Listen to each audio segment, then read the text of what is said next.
Net UGC, net UGC जो syllabus है उसको लेकर के हम बात करते हैं। तो देखिए, इस सिलेबस में आपके 10 इकाई है और ऑब्जेक्टिव आपका पेपर होता है, 10 इकाई है और ये पेपर कंप्यूटराइज्ड कंप्यूटर मोड पे होता है। कंप्यूटर मोड पर पेपर होगा, ऑनलाइन होगा, 100 क्वेश्चंस इसमें होंगे आपके, है ना। एक क्वेश्चंस का आपको आंसर क्लिक करना है और जो उसमें पेपर होगा उसमें ऑनलाइन एग्जाम आप देते हो, उसमें सारे ऑप्शन आते हैं और उस हिसाब से आपको डन करना है। अब अपने बात होती है कि सर ये जो 10 इकाइयां हैं ये ठीक है, कंप्यूटर मोड पर है, ऑनलाइन है, 100 क्वेश्चंस हिंदी के हैं और अब जो इकाइयां हैं वो कौन कौन सी है, क्या क्या उनमें, उसी के बारे में हम बात कर रहे हैं। इकाई 1 और जो पहली इकाई है उसका नाम है हिंदी भाषा और उसका विकास। हिंदी भाषा और उसका विकास, हिंदी भाषा और उसका विकास।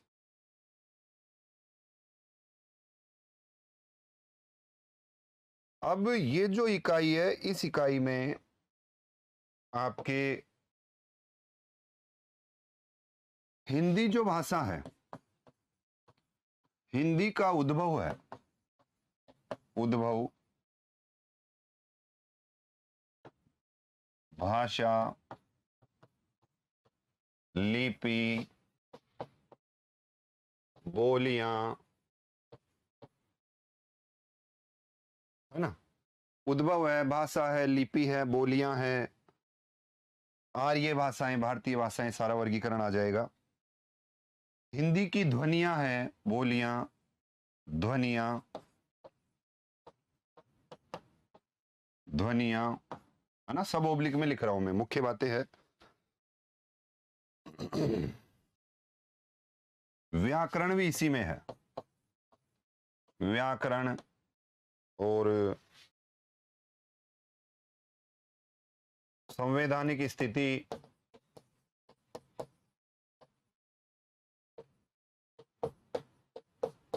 संवैधानिक स्थिति। बात कर रहे थे हम इकाई फर्स्ट की, हिंदी का उद्भव, भाषा, लिपि, बोलियां, ध्वनियां, व्याकरण, संवैधानिक स्थिति और एक इसमें थोड़ा कंप्यूटर की स्थिति भी दे रखी है।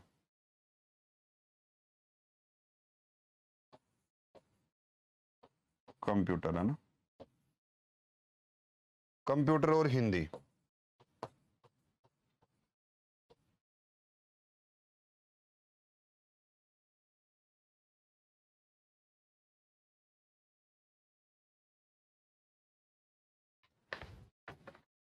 सिलेबस आप एक बार निकलवा लें, ये सिलेबस है मेरे पास आपका और इस सिलेबस में फर्स्ट यूनिट में एक स्वनिम व्यवस्था आपकी बहुत महत्वपूर्ण चीज है। स्वनिम व्यवस्था, स्वनिम व्यवस्था, स्वनिम व्यवस्था। वो इंग्लिश ग्रामर में फोनेटिक सिंबल पढ़ते हो आप, फोनेटिक सिंबल वाला ही कुछ सिस्टम है स्वनिम व्यवस्था में। तो इस तरह से ये फर्स्ट यूनिट है जिसमें भाषा, लिपि, बोलियां, लिपि का विकास, बोलियां आपके पूरी उत्तरी भारत की जो बोलियां हैं, राजस्थानी बोलियां हैं, पूरी अवधी, ब्रज, खड़ी बोली, ये मुख्य जो बोलियां उनका विस्तार, ये इनका क्षेत्र, इनका क्षेत्र कौन कौन सा पड़ता है, उससे भी वहां से प्रश्न आते हैं। उद्भव में आपके हिंदी का उद्भव पहले 7वीं सदी से, आपका जो अभ्रंश काल है वहां से हिंदी का उद्भव माना जाता है।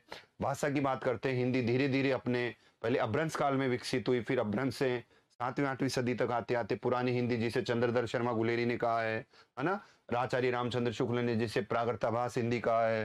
फिर 11वीं 12वीं सदी में आते आते आपकी जो हिंदी है उसका अवहट रूप सामने आया। अवहट के बाद में आपकी जो हिंदी है खड़ी बोली वो आई, और खड़ी बोली अपना जैसे प्रगतिवाद या प्रगतिवाद आप पढ़ते हो, प्रगतिवाद के वहाँ उसमें खड़ी बोली का विकास अपने यहाँ होता है। तो वो जो बोली है हिंदी बोली, उसका धीरे धीरे मानक रूप सामने आया और धीरे धीरे हिंदी भाषा अपने अस्तित्व में आई। फिर आपके भक्ति काल और रीति काल में ब्रज है। रीति काल में तो पूरी ब्रज है, भक्ति काल में अवधि और ब्रज दोनों बराबर है।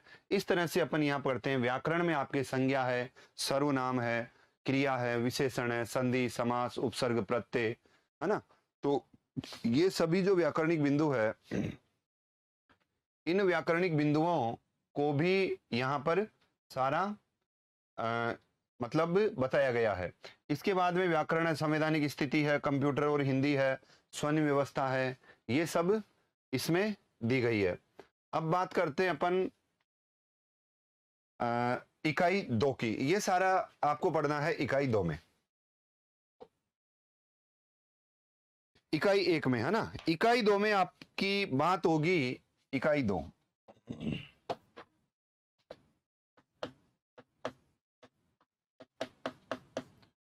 इकाई 2 में बात होगी साहित्य इतिहास की।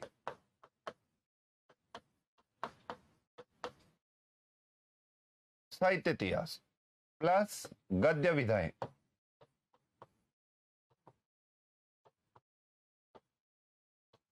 गद्य विधाएं, ये जो साहित्य इतिहास और हिंदी की गद्य विधाएं है, ये सभी इकाई 2 में है। और इसमें जो आपका साहित्य इतिहास है उसमें 4 कालखंड है। 4 कालखंड है ना। और आपने ग्रेजुएशन में भी पढ़ा होगा, जो 4 कालखंड है उसमें फर्स्ट जो कालखंड है वो है आदिकाल। आदिकाल जो है इसको आपके जो आलोचक हैं गणपति चंद्र गुप्त, उन्होंने 3 कालखंडों में बांटा है। धर्माश्रित साहित्य,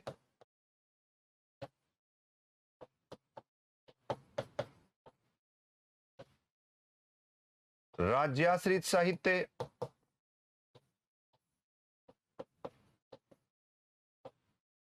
और लोकाश्रित साहित्य।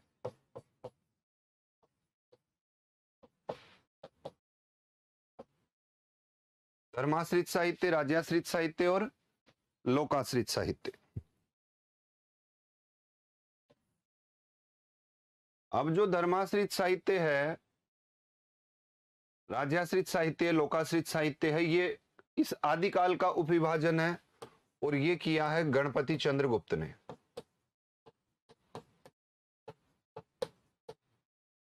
गणपति चंद्रगुप्त ने धर्माश्रित साहित्य में आपने पढ़ा होगा ग्रेजुएशन में, इसमें 3 धर्मों के बारे में, जिसमें आपके सिद्ध, नाथ और जैन, इनका साहित्य है। पहले सिद्ध साहित्य की विवेचना करेंगे, फिर नाथ साहित्य की विवेचना करेंगे और फिर जैन साहित्य की विवेचना करेंगे, जिसमें 2 कवि हैं, अपभ्रंश भाषा के कवि और सीधे जैन कवि। और राज्याश्रित जो साहित्य उसमें आप पढ़ते हो रासो साहित्य, जिससे आप भली भांति परिचित है। पृथ्वीराज रासो के पद आप पहले आपके ग्रेजुएशन में चंद्रवरदाई के कुछ पद लगे हुए हैं, भूषण के पद लगे हुए हैं, है ना। 11th-12th में आपने साहित्य में पढ़ा होगा, भूषण के पद लगे हुए हैं। उसके अलावा लोकाश्रित साहित्य में दोनों विधाएं आपको देखने को मिलती है, जिसमें गद्य विधा और पद्य विधा दोनों लोकाश्रित साहित्य की विधाएं हैं। अब ये जो आदिकाल है, इसके बाद में भक्ति काल आता है। और जो भक्ति काल है उसके हम 4 कालखंडों को पढ़ते हैं, है ना। एक है निर्गुण और दूसरा है सगुण।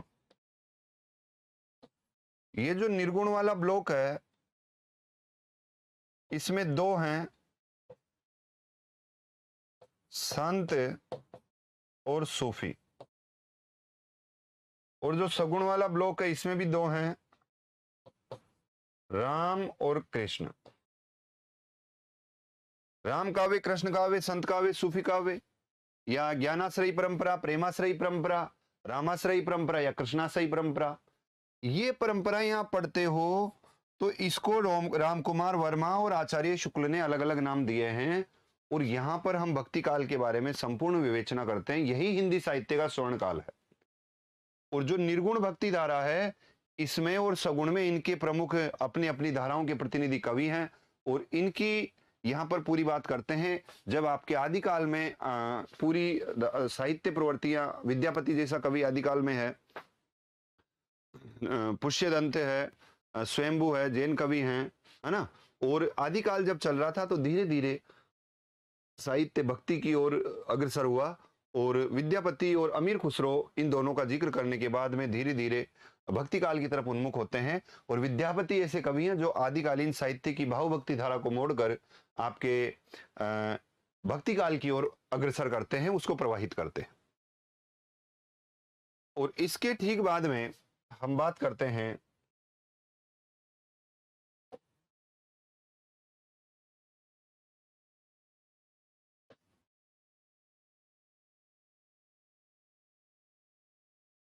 रीतिकाल की।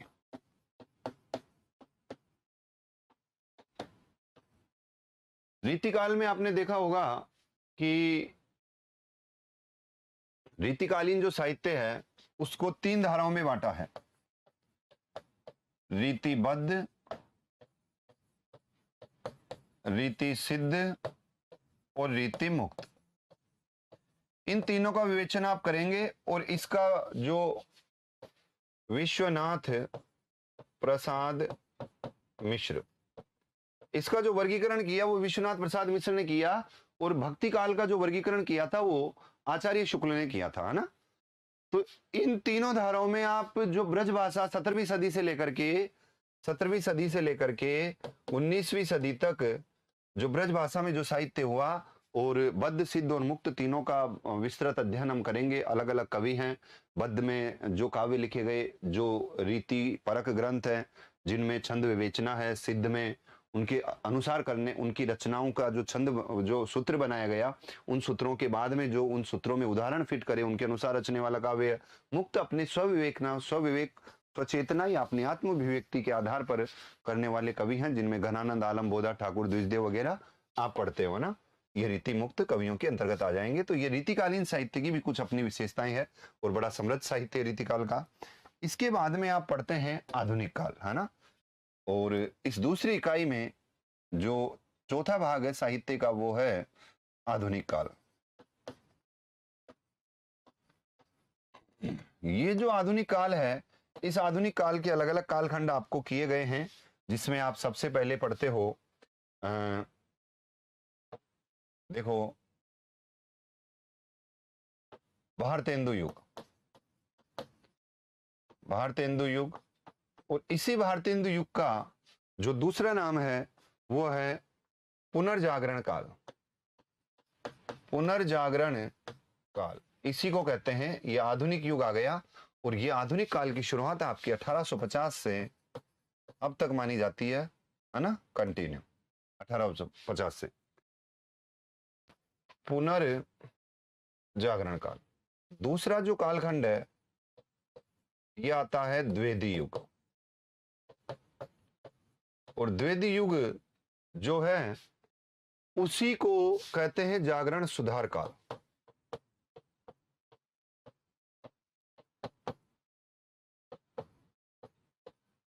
जागरण सुधार काल।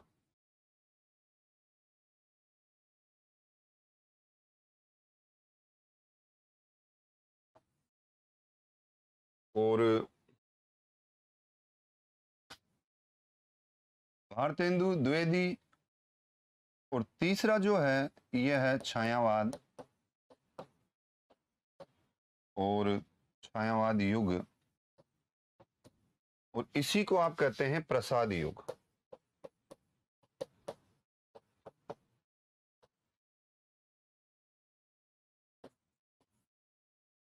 छायावाद प्रसाद युग के बाद में आपके प्रगतिवाद आता है और प्रयोगवाद आता है, और इसके बाद में आपकी नई कविता आती है। नई कविता बाद में आती है, पहले साठोत्तरी कविता आएगी।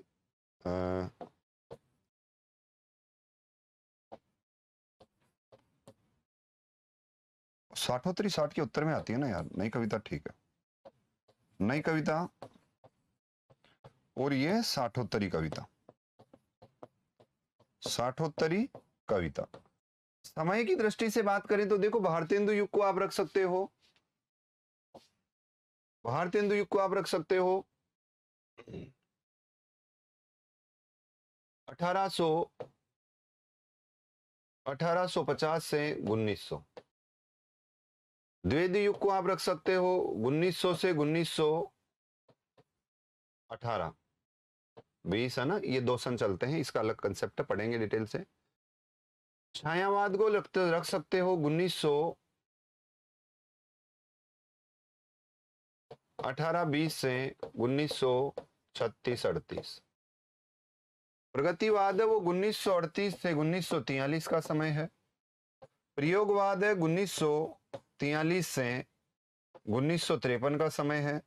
नई कविता 1953 से 1960 का समय है, और 1960 से 75 तक आपकी समकालीन कविता, साठोत्तरी कविताओं का दौर रहता है। समकालीन कविताएं 75 के बाद शुरू होती है।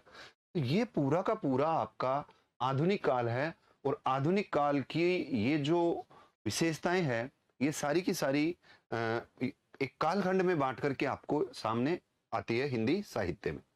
इन 4 युगों को पढ़ने के बाद में हमारा साहित्य का इतिहास पूरा होता है। और इसी दूसरी यूनिट में इकाई 2 ही चल रही है अभी, इकाई 2 सबसे बड़ी यूनिट है। इसी दूसरी इकाई 2 में यह गद्य विधाएं, गद्य विधाएं है ना। गद्य विधाओं में देखो, आधुनिक काल में ही गद्य विधाओं का आविर्भाव हुआ, यह भी आपने पढ़ा होगा। गद्य की शुरुआत या गद्य का प्रारंभ आधुनिक काल में ही हुआ, आधुनिक काल में ही हुआ। गद्य का आचार्य शुक्ल ने कहा भी है कि आधुनिक काल की सबसे बड़ी घटना है गद्य का आविर्भाव, है ना।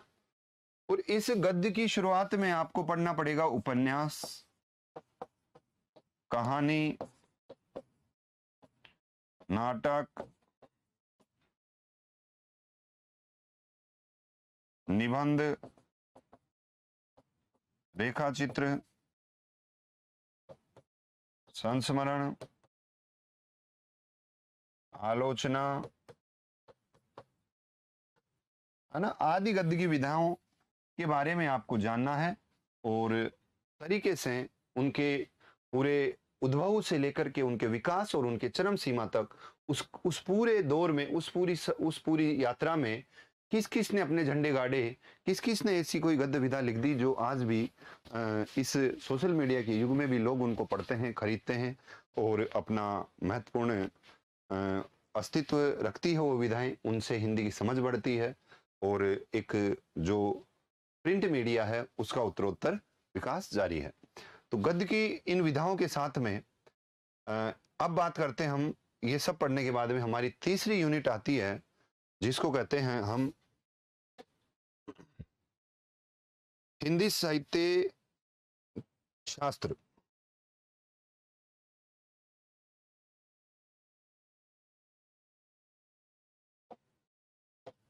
इकाई 3 हिंदी साहित्य शास्त्र, इकाई 3।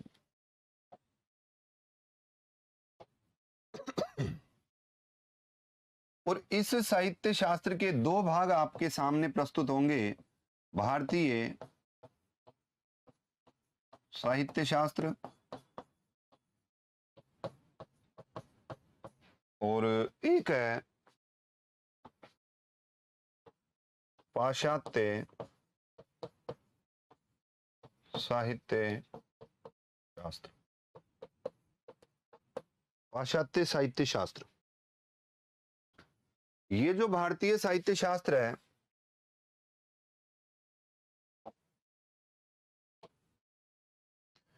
इसमें काव्य के बारे में आप सबसे पहले पढ़ेंगे, काव्य के हेतु, लक्षण और प्रयोजन। एक टॉपिक तो आपका बड़ा महत्वपूर्ण ये है, काव्य क्या है, काव्य क्यों लिखा जाता है, काव्य कहते किसे हैं, उसके लक्षण क्या हैं और उसके लिखने का प्रयोजन क्या है। उसके बाद में संप्रदाय आते हैं। उन संप्रदायों में आप सबसे पहले पढ़ेंगे रस संप्रदाय, अलंकार संप्रदाय, है ना, रीति ध्वनि वक्रोक्ति रीति संप्रदाय, ध्वनि संप्रदाय, वक्रोक्ति संप्रदाय। इन सभी संप्रदायों को इनके इनके जो संप्रदाय के जो प्रवर्तक है उनको उनके अंतर्गत आने वाली सभी चीजों को पढ़ेंगे। इसके बाद में रस निष्पत्ति है, इसके साथ में रस निष्पत्ति ना, रस का साधारणीकरण वगैरह, ये रस के विवेचन में अपन साथ में पढ़ लेंगे। और इस भारतीय साहित्य शास्त्र के बाद में छंद अलंकार वगैरह, छंद वगैरह आपके कुछ जो भी हैं दे रखे हैं वो सब इसमें शामिल है। इसके बाद में हमारा एक टॉपिक आता है साहित्य शास्त्र का ही, वो है पाश्चात्य। हमारे अभी तक हमारी जो क्लासें हुई है उसमें हमने इसी टॉपिक से शुरुआत करी है, पाश्चात्य काव्य शास्त्र, जो कि थोड़ा कठिन भी है। फिर दूसरी बात, पाश्चात्य विचारक होने के नाते उनकी शिक्षाएं, उनके विचार, उनके सिद्धांत, वो सभी थोड़े से हमें मतलब कठिनता की अनुभूति कराते हैं। तो इस संदर्भ में हमने इसी कड़ी में सबसे पहले हमने बात करी थी कोलरिज की, कोलरिज, है ना, और प्लेटो, अरस्तु, लोंजाइनस, क्रोंचे, और तो इसमें आपके एक इलियट, रिचर्ड्स, इतने सारे ये कुछ विचारक हैं। इन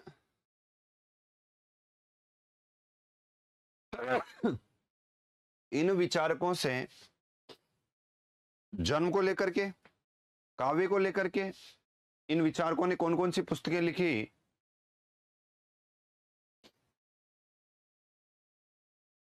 उन पुस्तकों के बारे में सारी चीजें आपको मिलेगी। और सिद्धांतों के बारे में क्या व्याख्या है, क्या नहीं है, वो सभी अपन लगातार पढ़ेंगे। यही यूनिट हमने शुरू करी है। इसके बाद में कुछ छोटे छोटे टॉपिक है, मिथक, कल्पना, बिंब, फैंटेसी, कल्पना, बिंब, फैंटेसी, ये सभी इसी तीसरे यूनिट का हिस्सा।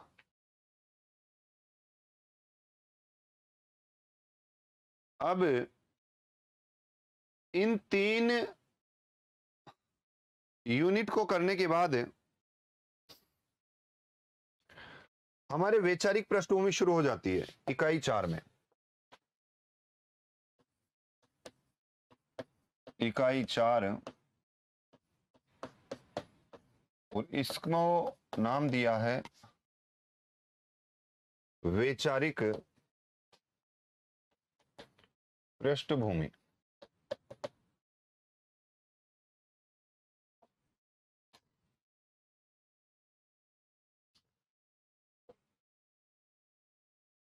वैचारिक पृष्ठभूमि में यहां पर कुछ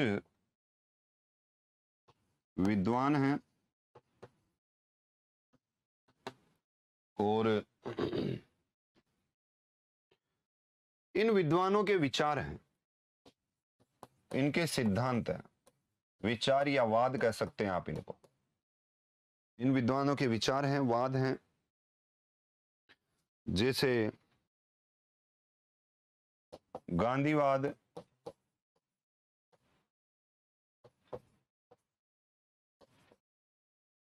लोहिया दर्शन,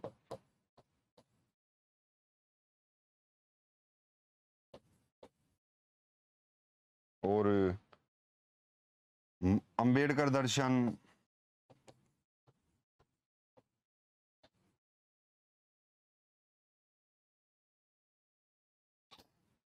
मार्क्सवाद,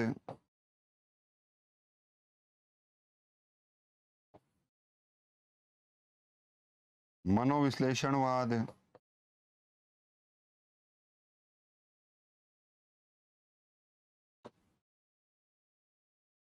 आधुनिकतावाद, अस्तित्ववाद, अस्तित्ववाद, आधुनिकतावाद। ये देखो आप, इनमें सब में अपने सिद्धांत, साम्यवाद है, दर्शन है।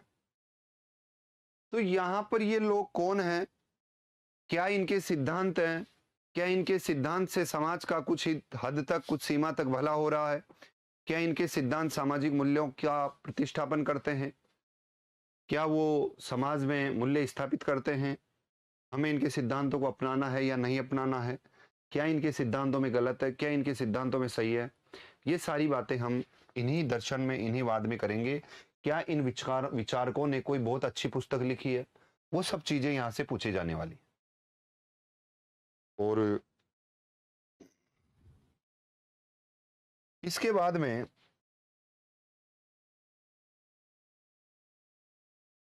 इसी इकाई 4 में भारतीय नवजागरण एक टॉपिक है अपने आप में। इसको आधार बना करके कि यदि भारतीय नवजागरण के संदर्भ में बात करें तो इसकी वैचारिक पृष्ठभूमि क्या है,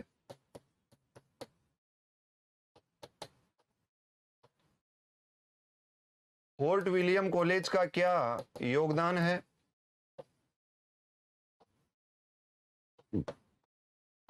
फोर्ट विलियम कॉलेज का क्या योगदान है, खड़ी बोली आंदोलन कब शुरू हुए, क्या मामला है,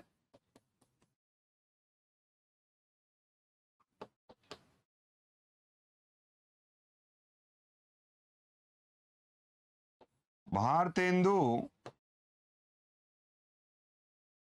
के संदर्भ में और द्विवेदी के संदर्भ में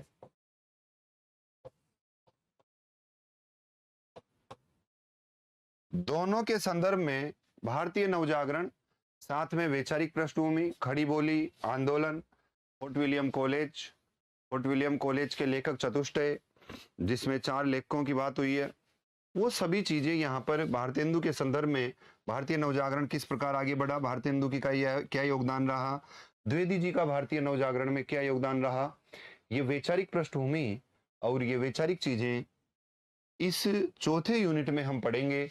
और यहां से जो प्रश्न बनते हैं वो बनते हैं अवधारणात्मक। अवधारणात्मक मतलब तथ्य नहीं पूछेंगे डायरेक्ट कि बताइए भारतेंदु का काल कब से कब तक रहा या खड़ी बोली कब आई, ऐसा कोई तथ्य नहीं है।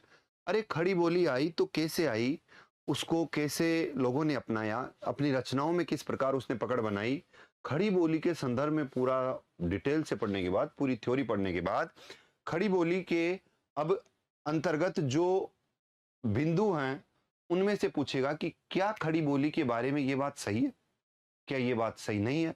तो ऐसे प्रश्न यहां से बनते हैं जिनको कंसेप्चुअल क्वेश्चंस आप बोलते हो, अवधारणात्मक प्रश्न आप बोलते हो। तो ये चौथी यूनिट का मामला है पूरा का पूरा। 5वीं यूनिट में देखिए आपके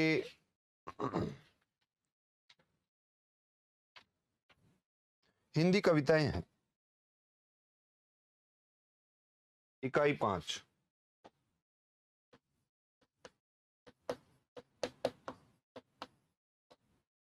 हिंदी कविताएं,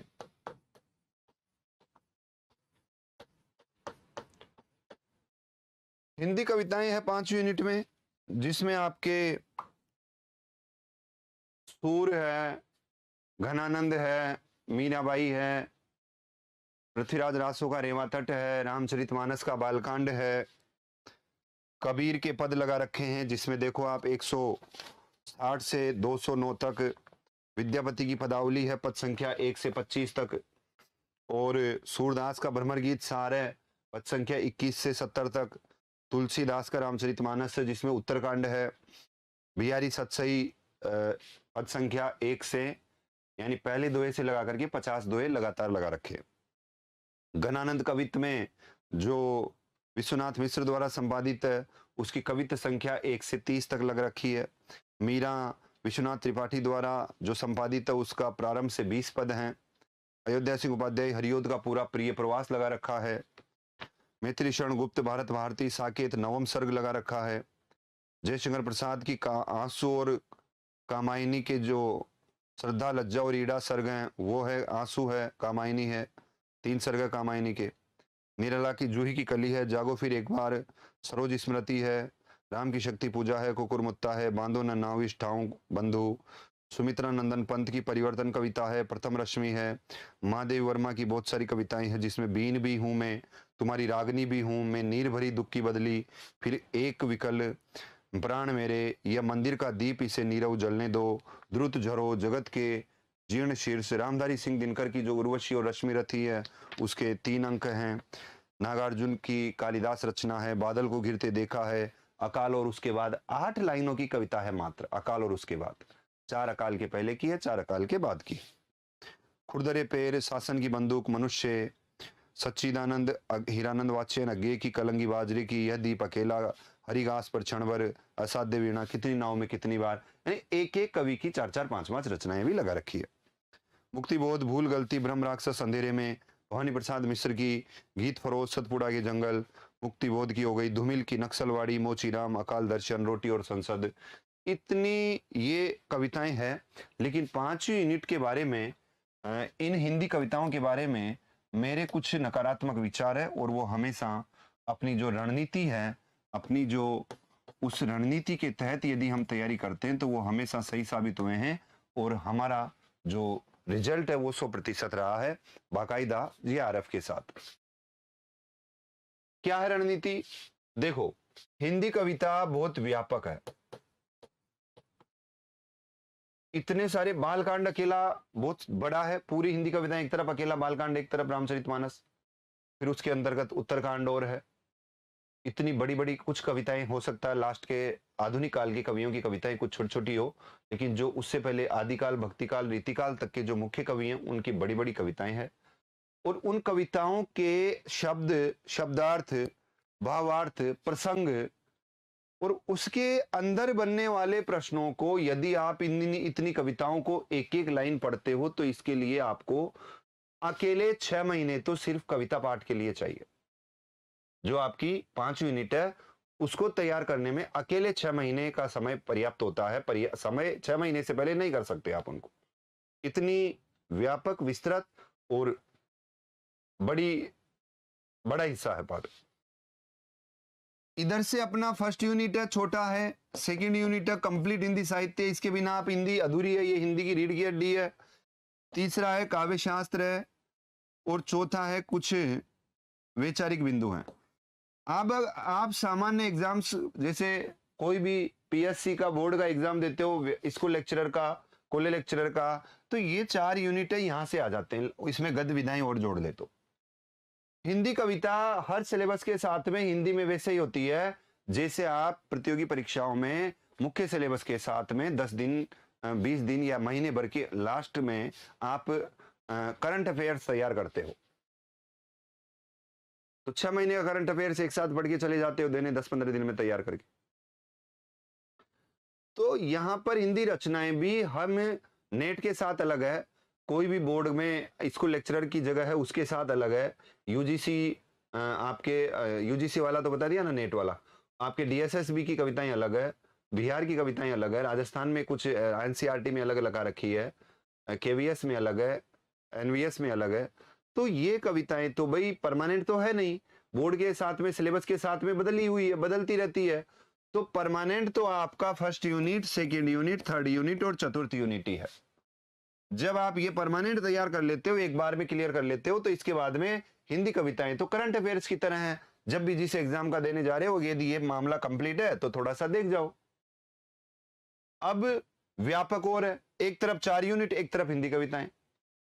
तो इसलिए मेरा विद्यार्थियों से ये सलाह रहती है कि पहले आप 1 से लेकर के जो 10 यूनिट है उसमें 5 यूनिट को आप ऊपर निकाल दो, और ये जो 9 यूनिट बच रही है इन 9 यूनिट्स को आप एक बार ढंग से रिपीट करिए, ढंग से रिवाइज करिए, और कंप्लीट करने के बाद में यदि समय बचता है तो आप इसकी तरफ जाइए, और अगर इतना करने के बाद तक एग्जाम आ जाता तो आप निश्चिंत होकर के एग्जाम दीजिए।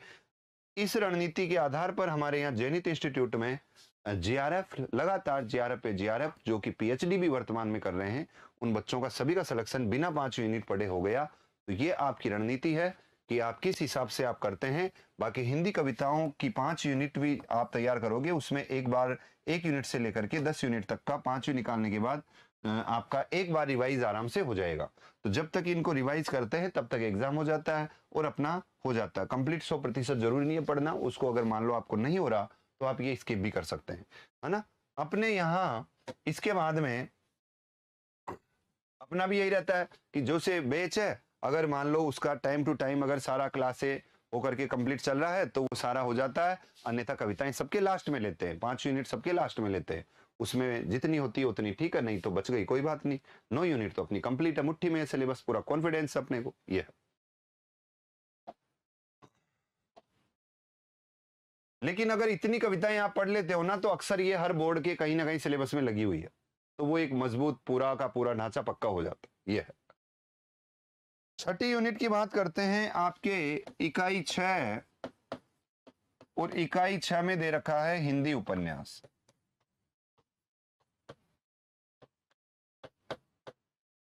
उपन्यास विधा कैसे अस्तित्व में आई, किस प्रकार उपन्यास का उद्भव हुआ, आविर्भाव हुआ, कहां से हुआ, कौन सी भाषा में पहला उपन्यास लिखा गया, उपन्यास विधा में जो भी फिर आपके निबंधात्मक उपन्यास अलग, ललित उपन्यास जो है, इसके अलावा ऐतिहासिक उपन्यास है, आंचलिक उपन्यास है, भारतीय उसके प्रेमचंद युगीन उपन्यास है, प्रेमचंद युग के पहले के उपन्यास है ना। तो ये उपन्यास विधाओं को कालक्रम या कालखंड में बांटते हुए जब हम पढ़ते हैं तो हमारे लगभग सारा उपन्यास साहित्य कंप्लीट हो जाता, कवर हो जाता है। इसके साथ में यहाँ पर उपन्यास का बेसिक यानी उपन्यास का उद्भव, ध्यान देने की बात है, उद्भव और विकास, ये एक अलग कंसेप्ट है, एक अलग यूनिट, एक अलग चैप्टर है। इसके साथ में आपके इस उपन्यास विधा में देखो 10 या 12 नाम है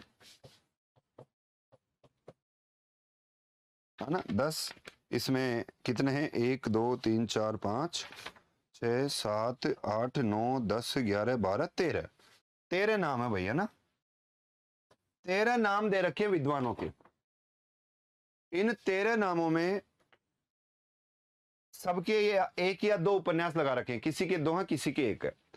उन उपन्यासों का नाम दे रखा है कि अमुक व्यक्ति का अमुक उपन्यास आपके सिलेबस में है। अभी बाकी आपने उद्भव और विकास तो पढ़ लिया पूरे उपन्यासों का, कंप्लीट साल भर का क्या कंप्लीट पूरा उसका सिलेबस। लेकिन ये 13 तो भाई पर्टिकुलर नाम के साथ में लगा रखे हैं। इसका मतलब क्या है सर, इसका मतलब यह है कि इन उपन्यासों में से कहीं भी कैसे भी पात्र, जगह का नाम, पात्र का चरित्र चित्रण, पात्र के द्वारा कहा गया कथन, ऐसी कोई चीज नहीं है जो आपके उस उपन्यास के अंदर से प्रश्न न बनाती हो। वो प्रश्न बनाएगी और उसमें आपसे पूछ लेंगे कि भाई इस कथन के वक्ता कौन है, इस कथन का कहने वाला कौन है। अब पात्रों को पढ़ेंगे, उपन्यास को पढ़ेंगे तो ही तो आपने को ध्यान होगा। तो ये 13 पर्टिकुलर लगा रखे हैं पूरे कंप्लीट उपन्यास साहित्य पढ़ने के बाद हमें इन 13 को अलग से तैयार करना है। ये हो गई छठी यूनिट। 7वीं यूनिट आपकी आती है हिंदी कहानी। आज की क्लास तो पूरी इसी में गई सिलेबस में, लेकिन वो बताना जरूरी था। हिंदी कहानी, हिंदी कहानी का भी वही उद्भव और विकास आप पढ़ेंगे, पूरा उद्भव विकास, किस प्रकार कहानी विधा का आरंभ हुआ, कहानी विधा में कौन कौन से कालखंड हैं, कैसे कहानी विधाओं को बांटा गया है, प्रेमचंद युग में कौन सी कहानियों की विशेषताएं थी, उसके बाद में कौन सी विशेषताएं आई, आंचलिक कहानियां कौन सी होती है, ये सब चीजें जानने के बाद में आपके सिलेबस में वही राजेंद्र बाला घोष है, माधव राव सप्रे है, सुभद्रा चौहान है, प्रेमचंद, राधिका, रमण प्रसाद सिंह, चंद्रधर शर्मा गुलेरी, जयशंकर प्रसाद, जैनेन्द्र फणीश्वर, अज्ञे, शेखर जोशी, भीष्म साहनी, कृष्णा सोपती, हरिशंकर परसाई, ज्ञान रंजन, कमलेश्वर, निर्मल वर्मा, ये करीब 13-14 कहानीकार हैं। इन 14 कहानीकारों की कहानियां आपको लगा रखी है और इन कहानियों को आपको एक एक लाइन और एक एक चरित्र, एक एक शब्द, एक एक उसके अंदर जो दे रखा है वो तैयार करना है, वही उपन्यास की तर्ज पर, कि पूरा इतिहास जानने के बाद में पर्टिकुलर 14 कहानियां और 14 कहानीकार जिनकी वो 14 कहानियां हैं उनको हमें शब्द टू शब्द हर चरित्र चित्रण के साथ में, हर पात्र के साथ में हमें याद करना है। तो वहां से हमारा प्रश्न बनता है हिंदी कहानी। 7 यूनिट के बाद में 8वीं यूनिट आती है हिंदी नाटक की।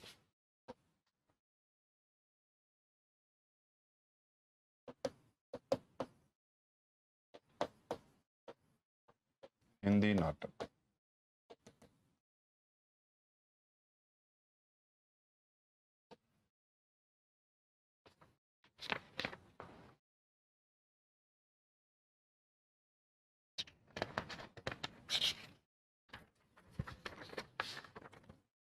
भारतेंदु,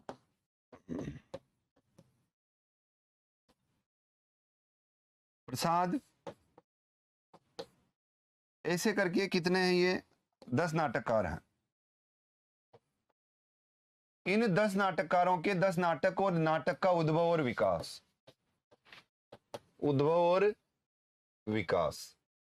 पूरे नाटक का उद्भव और विकास पूरा तैयार करने के बाद में आपके ये 10 नाटककार हैं। इन 10 नाटककारों के नाटक, उनके पात्र, उनका कथन, संवाद, वो अंदर से सारा मैटर है वो तैयार करना है। ये वही सेम काम चल रहा अभी, है ना। इकाई 9 है हिंदी निबंध। विद्यार्थियों, प्यारे बालकों, हिंदी निबंध में आपके लगभग वही 10 एक हिंदी निबंधकार हैं, 10 निबंधकार। इन 10 निबंधकारों को निबंधकारों के नाम है बाकायदा सबके। 10 निबंधों को डिटेल से पढ़ना है और साथ में उद्भव एवं विकास सभी का। किसी भी हिंदी के निबंधकार का निबंध या निबंधकार की रचना आपसे पूछी जा सकती है, क्योंकि वो तो उद्भव और विकास है, कहां पर कैसे क्या रहा। लेकिन पर्टिकुलर 10 तो आपको नाम दे रखा है। इस 10 में से आपको कहीं भी कुछ भी कैसे भी कोई भी चीज पूछी जा सकती है। और यूनिट 10 जो है,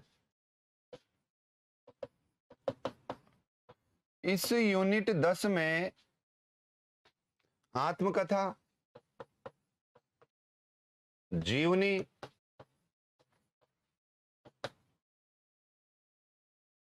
और अन्य विधाएं और आ गई इसमें। तो ये जो आत्मकथा, जीवनी या अन्य विधाएं हैं, इसमें आपके रामवृक्ष बेनीपुरी की है, महादेव वर्मा, तुलसीराम, शिवरानी देवी, प्रेमचंद घर में जीवनी है, मनु भंडारी एक कहानी अभी कहानी है खुद की, विष्णु प्रभाकर का आवारा मसीहा, है ना। ये इस तरह से अज्ञे की अरे यावर रहेगा याद, हरिवंश राय बच्चन की आत्मकथा क्या भूलू के याद करूं, रमणिका गुप्ता की आत्मकथा आप उधरी। ये इस तरह से 13 के करीब ये कुछ रचनाएं हैं, जिसमें 2-2, 5-5 सभी शामिल हैं। इन 13 रचनाओं के साथ में इनका उद्भव और विकास भी शामिल है सबका, उद्भव और एवं विकास, उद्भव एवं विकास। अब देखो, ये 10 यूनिट है। आपके पेपर में जो प्रश्न आते हैं लगभग 40% प्रश्न अकेली दूसरी यूनिट से आ जाते हैं। हिंदी साहित्य के इतिहास से अकेली दूसरी यूनिट से 40% प्रश्न कवर करते हैं, बाकी 60% आपके 9 यूनिट में बटे हुए हैं। वैसे तो ये कह रखा है भाई 10% हर यूनिट में से 10 प्रश्न आने हैं, लेकिन वो वेटेज ज्यादा होता है उधर, तो वो साहित्य का इतिहास अकेला ही। और प्रारंभ की जो 4 यूनिट है, जिसमें आपके पहली यूनिट हिंदी का उद्भव और विकास है, दूसरी यूनिट साहित्य का इतिहास है, तीसरी यूनिट आपकी साहित्य शास्त्र है, चौथी यूनिट आपकी हिंदी विचारक है। यहाँ से आपके लगभग लगभग पेपर हो जाता है। जो ग्रेड की तैयारी करने वाले हैं, यहाँ से भी नेट निकल जाता है। ऐसा नहीं है कि ये पूरी पीछे की 6 यूनिट पढ़े 10-10, अरे भाई इन 4 यूनिट से लोगों ने नेट निकाल लिया, क्योंकि अधिकतर पेपर यहीं से कवर हो जाता है ना। और वहां से अगर मान लो नेगेटिव मार्किंग है नहीं, कहानियां वगैरह कभी कुछ ग्रेजुएशन में, कभी एमए में कभी लगी हुई है, तो उसमें से कुछ ना कुछ चीजें अपने सही हो जाती है, आइडिया से सही हो जाती है। और ले देखिए अपना जनरल पेपर में यदि मार्किंग अच्छी हो गई, आपके 50 नंबर में से यदि 25 से ऊपर नंबर आ जाते हैं, है ना, 25 से ऊपर तो बहुत अच्छे नंबर है, 25 के करीब तो जो है 50%, वो तो ऐसा माना जाता है ठीक ठाक नंबर है। और बाकी बहुत मुश्किल है 25 तक भी। और 25 से ऊपर आते हैं तो आप अगर सब्जेक्ट में अच्छे हो तो जीआरएफ के दावेदार हो जाते हो। 30-32 पे तो जीआरएफ हो जाता है। जनरल पेपर में 50 में से 30-32 नंबर अगर आपने ले लिए तो आप जीआरएफ के प्रबल दावेदार हो गए। इसी तरह जनरल पेपर को साथ में लेते हुए आपने ये 10 यूनिट कवर कर ली, तो अपना ये सिलेबस है। और अब मुझे लग रहा नहीं है, अपना लगभग समय हो चुका, तो आगे की क्लास में हमारा जो पेंडिंग रह गई थी, अरस्तु और प्लेटो की बात हमने करी नहीं थी। तो बीच में ये एक बालक कह रहा था सर थोड़ा सिलेबस क्या है, हम कभी नेट का एग्जाम दिए नहीं, पहली बार हम एग्जाम दे रहे हैं, एक बार हमें सिलेबस के बारे में थोड़ा विस्तृत बता दें। तो ये सिलेबस है, और सिलेबस में प्रथम 4 यूनिट ही बड़ी महत्वपूर्ण साबित होने वाली है। और इस हिसाब से अगर आप सिलेबस को आप एक बार हार्ड कॉपी निकलवा के उसको अपनी टेबल पर रखेंगे, उसको बार बार देखेंगे, उसके देखने के अनुसार पॉइंट्स को उठाएंगे, बुक्स लाएंगे, अपने नोट्स डाउनलोडेबल, और क्लास के नोट्स जो मैं आपको बोल करके लिखवा रहा हूँ, यही काफ़ी हो जाएंगे आपके। इन्हीं को आपको करना है। प्रैक्टिस के लिए जो ऑब्जेक्टिव पेपर आपको समय समय पर प्रोवाइड किए जाएंगे, उपलब्ध करवाए जाएंगे, वो भी आप करेंगे तो आराम से आपका नेट जीआरएफ हो जाएगा। जेनिथ की तरफ से आप सभी को हार्दिक शुभकामनाएं। नमस्कार, जय हिंद,